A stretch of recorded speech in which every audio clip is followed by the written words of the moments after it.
Let's kick things off with a little thought experiment.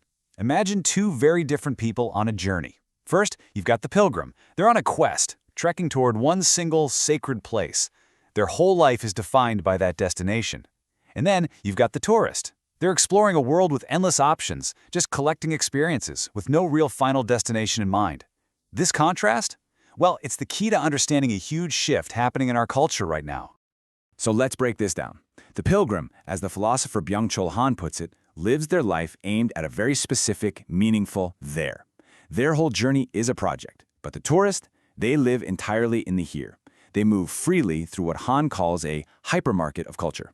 For them, the journey isn't some grand quest for meaning, it's all about collecting experiences in the now. There's no one sacred spot, just this infinite, sprawling landscape of things to see and do.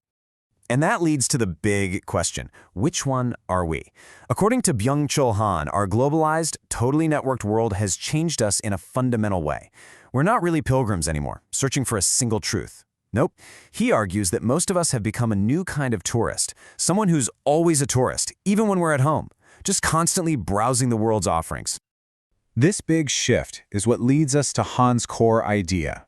He actually gives this new cultural landscape a name, one that really captures its boundless, everything-at-once nature. He calls it hyperculture.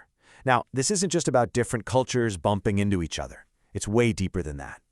It's about culture being completely unmoored from any specific place or origin. I mean, think about it. Technology and globalization have basically erased distance. Different places, different historical periods, they're all kind of mashed together into this hyper-present. It's like a vast, accessible network where everything exists right next to everything else, all at the same time. This metaphor just nails it. Culture used to feel like a home, a source of identity that was rooted in a specific place, a tradition. But in hyperculture, that idea kind of dissolves. Instead, we're living in a cultural hypermarket. It's this endless space of possibilities where we can just browse, sample, and choose our experiences, our styles, even our identities. Okay, I know this can sound a bit abstract, so to make it more concrete, Han uses a few really powerful metaphors to describe what it actually feels like to move through this new cultural world. To help explain this, Han actually looks to Ted Nelson, the guy who invented hypertext. And Nelson had this brilliant phrase for it. He said that reality isn't a straight line. It's this complex, interwoven web where everything connects to everything else. And that is the perfect model for hyperculture. You know how you navigate the internet, right? You click on links, jumping between pages that are related but still distinct. Well, that's how we navigate culture now. We move through what Nelson called a structangle, basically a structured tangle of ideas, styles, and practices.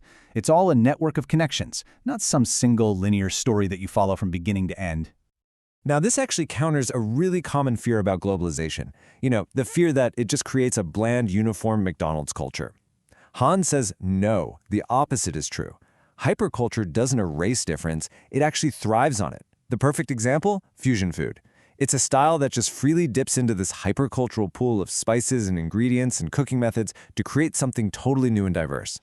To build on this, Han uses this cool concept of the rhizome from the philosophers Deleuze and Guattari. So, a rhizome, like a piece of ginger, grows sideways, horizontally. It doesn't have a center or a main root. It just spreads out and makes new connections. And that's hyperculture in a nutshell, a network with no hierarchy, built on the logic of and, constantly forming new alliances and combinations. So, if we're living in this boundless, rootless network, what does that do to our sense of self? I mean, if our culture has no single origin, what does that mean for who we are? Well, Han suggests we develop what he calls a colored self. It's not a single color, unified identity that's defined by one culture. Instead, it's more like a patchwork, an identity that we cobble together ourselves from all the endless options in that hypercultural pool. Our identity becomes less about our roots, where we're from, and way more about our links, what we choose to connect with. But, and this is a huge but, this incredible new freedom isn't free. There's a profound trade-off.